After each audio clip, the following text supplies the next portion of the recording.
Hey everyone, welcome to Viber's channel. Today I'll show how to share internet via cable. Internet cable. Click the Wi-Fi icon, right-click Open Network Settings.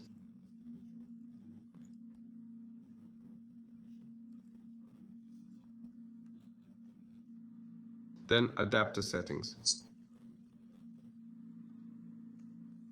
Here, we now see Internet and Wi-Fi. Press Ctrl and select both Wi-Fi networks. Right-click and choose Bridge Settings.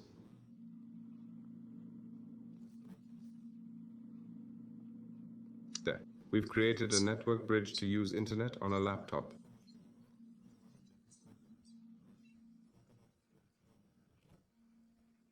Here it is. Connect the cable to both PCs for shared internet.